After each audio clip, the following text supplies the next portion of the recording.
Je voulais, à cette circonstance, remercier le camarade président, chef suprême des forces armées nationales, qui a bien sacrifié de son temps ce matin.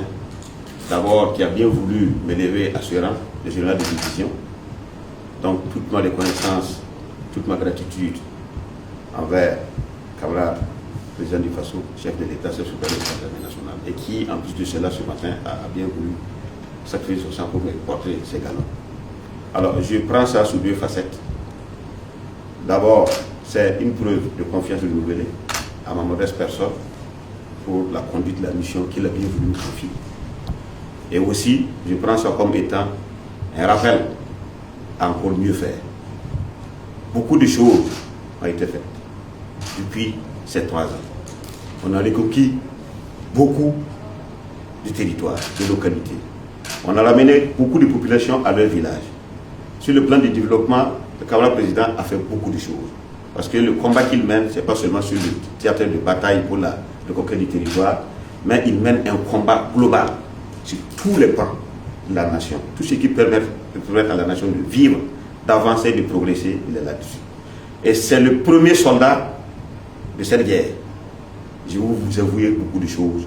C'est lui qui fait pratiquement tout. Et nous sommes là, on l'accompagne. Et je vous avoue que c'est énorme. Et en tant que ministre de la Défense, avant COTL, chef d'état-major des armées et ministre de la Défense, c'est trop.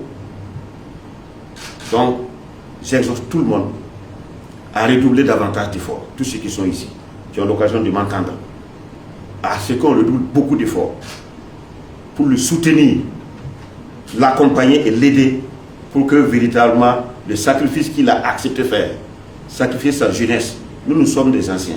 On a bientôt 60 ans, 60 ans. Mais c'est un véritable sacrifice. Et nous sommes là. C'est notre devoir d'aider à ce que ce sacrifice-là produise des effets perceptibles et visibles pour la postérité, pour que le Burkina Faso se rappelle qu'il fut un temps où des gens se sont levés, se sont sacrifiés, des gens se sont sacrifiés pour que cette nation puisse survivre et que cette nation puisse briller aux yeux du monde entier. Donc, je vous remercie, camarade président, et je vous renouvelle en tout cas toutes nos disponibilités à œuvrer, à faire de ce qui est de notre possible, en tout cas, pour ce qui nous reste encore de vie, que Dieu voulait bien nous accorder, pour en tout cas aller de l'avant dans cette lutte qui a été engagée, irréversible, pour laquelle il faut qu'on aille jusqu'au bout. Merci, camarade président. Merci beaucoup. Et beaucoup de courage. Merci.